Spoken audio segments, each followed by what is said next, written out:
Keluar lebih 1 triliun pemborosan. Berarti kalau 1 tahun berapa itu? 12 triliun ya.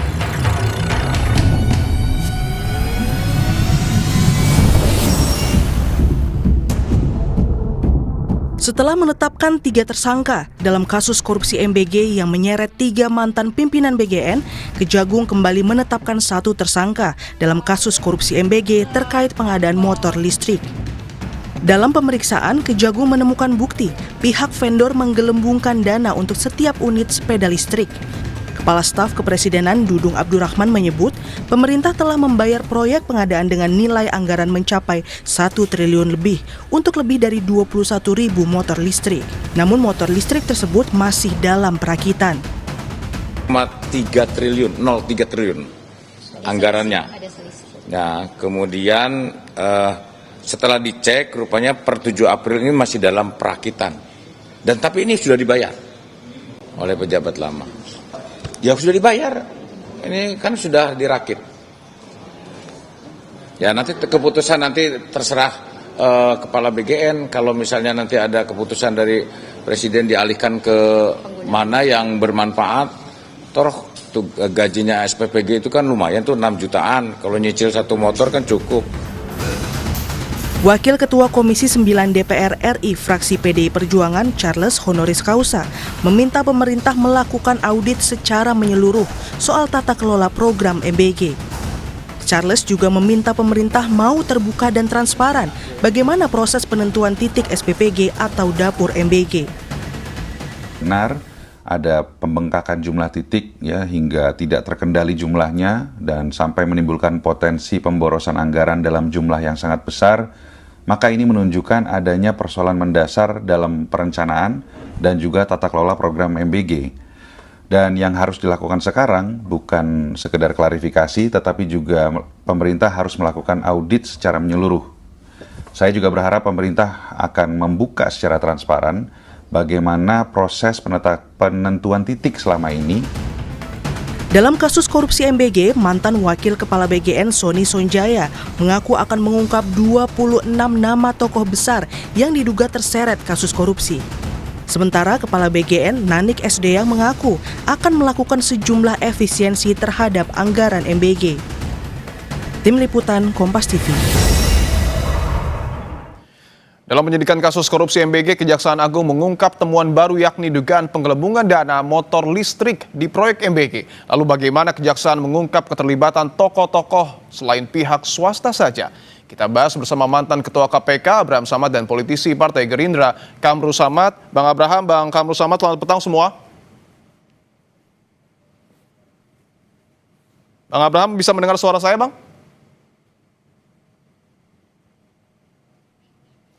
Bang Abraham bisa mendengar suara saya?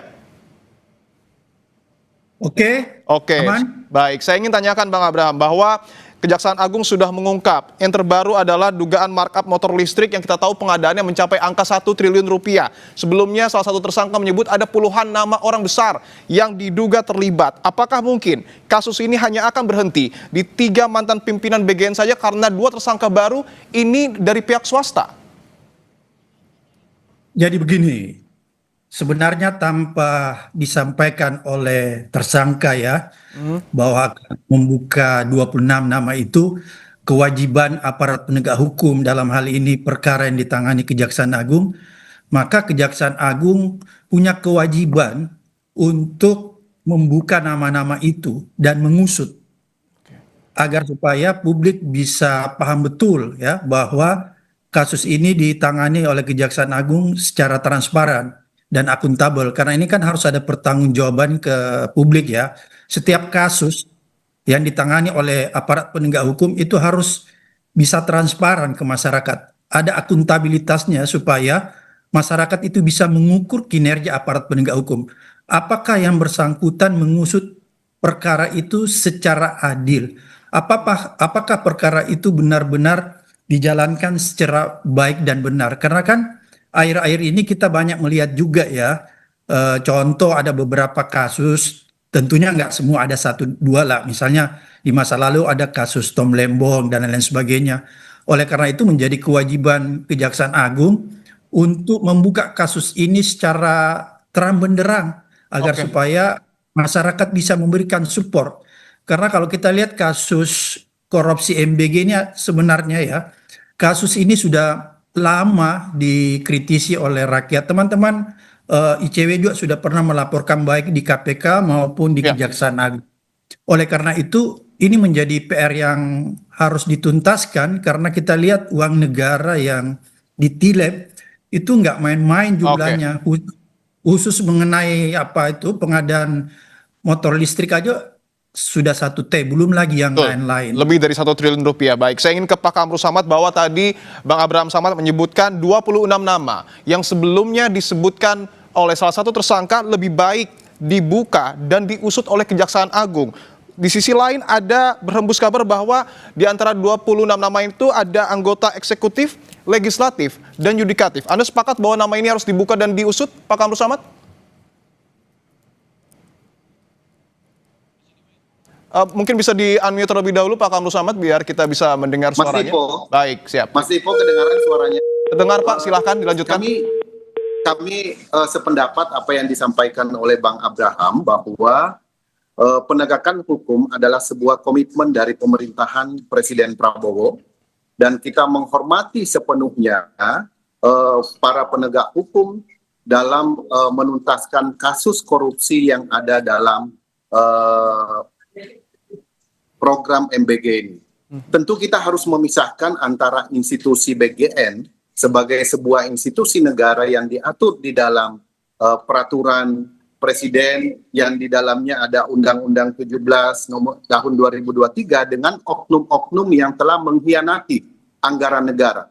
Dan Presiden Prabowo dan juga Partai Gerindra sangat mendorong supaya pro justisia yang dilakukan oleh aparat penegak hukum untuk betul-betul independen dan menuntaskan kasus ini. Karena ini menjadi ukuran barometer publik terhadap komitmen pemerintah dalam penegakan hukum. Oke, artinya Partai Begitu, Mas Gerindra Ipo. mendukung ketika 26 nama itu dibuka ke publik dan kemudian diusut oleh Kejaksaan Agung. Bagi kami, apapun langkah yang dilakukan oleh penyidik Kejaksaan Agung, kita akan menghormati sepenuhnya. Betapapun demikian, kita tidak akan melakukan intervensi terhadap penegakan hukum karena sejak awal kita mendorong terbentuknya pemerintahan yang bersih dan berwibawa. Clean and good government itu adalah komitmen dari Presiden Prabowo sejak awal. Dan Oke. tokoh-tokoh seperti Pak Bram Samad, kita memerlukan beliau untuk bisa mengawal proses justisia yang sedang berjalan. Begitu juga komponen civil society yang lainnya. Begitu Mas Ipo. Oke, termasuk jika ada dugaan keterlibatan, mohon maaf, pihak-pihak yang kemudian berada di eksekutif maupun legislatif. Pak Kamru Samad. Mas Dipo, kita menyaksikan dalam 1 tahun 6-7 bulan pemerintahan Presiden Prabowo, ada berapa banyak pelaksana pemerintahan yang Baik. sudah berhubungan dengan hukum. Dan Baik. itu tidak ada proteksi dari pemerintahan ini. Dan itulah komitmen beliau secara sungguh-sungguh ingin dilakukan di sini. Dan kami pun meyakini apa yang dikehendaki oleh rakyat, supaya korupsi uang rakyat ini harus segera dihentikan. Oke, Partai baik. Gerindra sangat komit dan menghormati independensi aparat penegak hukum. Dan Baik. kita harus menjaga sepenuhnya hal tersebut. Baik, saya ingin ke Bang Abraham bahwa tadi nampaknya Pak Kamru Samad juga mendukung jika memang langkah Kejagung untuk kemudian membuka dan juga mengusut nama-nama itu. Anda melihat apakah mungkin apa yang kemudian disampaikan oleh pihak tersangka ada keterlibatan pihak eksekutif, legislatif, bahkan yudikatif, Bang Abraham Samad?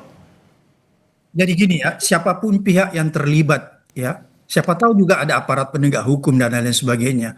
Harusnya Kejaksaan Agung itu tidak memilih-milih. Kenapa saya bilang tidak memilih-milih? Karena kan asas hukum kita sudah tahu ya, equality before the law ya. Jadi semua orang sama kedudukannya di bawah hukum. Oleh karena itu Kejaksaan Agung harus membuka secara transparan kasus ini ya, agar supaya publik bisa mengawasi. Karena kalau kasus ini tidak dibuka secara transparan, maka susah sekali publik untuk mengawasi serta mengikuti kasus ini jalannya. Kira-kira seperti itu Mas Dipo. Oke, Anda tentu memiliki pengalaman yang begitu panjang untuk menyidik kasus korupsi, Bang Abraham. Mungkin apakah penetapan justice kolaborator ini bisa dimulai dari sana sehingga proses penyidikan bisa dilakukan dengan tegas dan juga transparan? Ya, dulu di masa KPK kan mulanya justice kolaborator itu diterapkan oleh KPK ya, bagi tersangka yang ingin membongkar secara luas kasus itu, maka diberikanlah privilege yang kita sebut justice collaborator. Oleh karena itu, dengan adanya tersangka yang siap membongkar kasus ini secara luas, maka menurut saya itu menjadi poin yang penting dan poin positif bagi Kejaksaan Agung untuk melanjutkan kasus ini.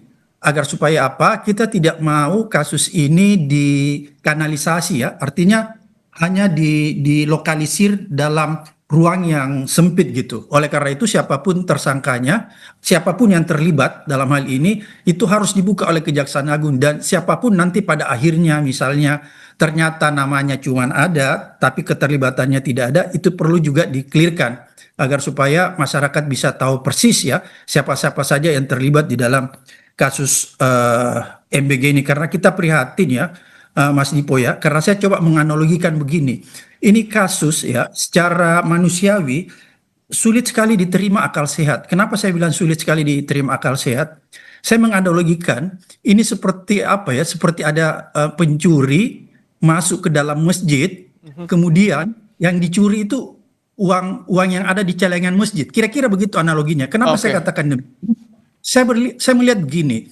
Ini kan yang dikorupsi ini sebenarnya uang untuk meningkatkan gizi generasi muda, atau boleh dikatakan dalam bahasa yang sarkasme, duit yang dikorupsi ini adalah duit untuk memberi orang yang sedang lapar, kira-kira seperti atau duit yang digunakan untuk orang yang kurang gizi supaya dia bergizi, kira-kira seperti begitu ya. Sehingga menurut saya tindakan kepala BGN dan tersangka-tersangka lainnya ini sulit sekali diterima akal sehat. Oleh karena itu ini yang harus diperhatikan oleh Kejaksaan Agung menurut saya. Oke, saya ingin ke Pak Kamru Samad bahwa yang menarik juga Kejaksaan Agung, koreksi kalau saya salah, meminta kepada pihak BGN untuk segera mendistribusikan motor listrik ini. Apakah ini hal yang juga sudah diketahui oleh politisi Partai Gerindra bahwa motor ini justru malah didistribusikan atau seperti apa?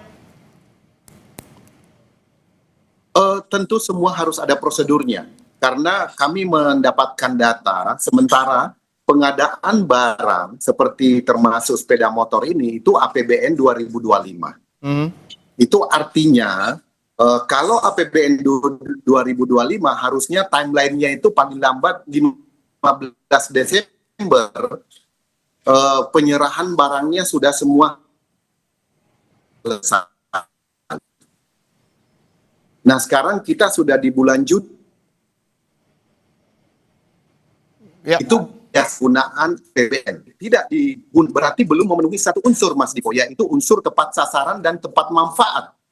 Nah dalam penggunaan belanja negara. Nah jadi artinya pekerjaan pengadaan ini belum tuntas, belum selesai. Jadi itu.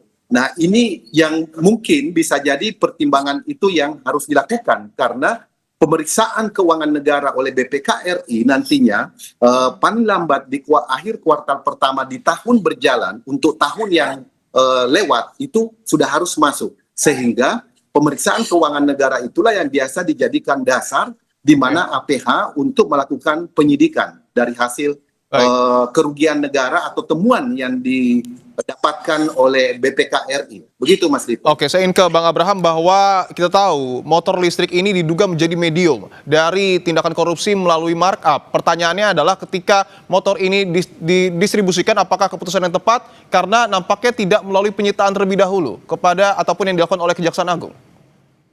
Ya, jadi perlu kita ketahui ya, korupsi mengenai pengadaan motor listrik ini adalah korupsi yang sifatnya pengadaan barang dan jasa. Ini korupsi yang sangat sederhana sebenarnya bagi aparat penegak hukum untuk menuntaskan, mengusut dan menyelesaikannya. Sederhana sekali. Oleh karena itu kelihatannya tidak memerlukan waktu yang terlalu lama dan tidak memerlukan sesuatu telaah yang rumit, karena ini korupsi yang paling sederhana, pengadaan barang dan jasa. Tapi terlepas daripada itu semua, bagaimana apakah bisa didistribusikan atau bagaimana kira-kira gitu pertanyaan.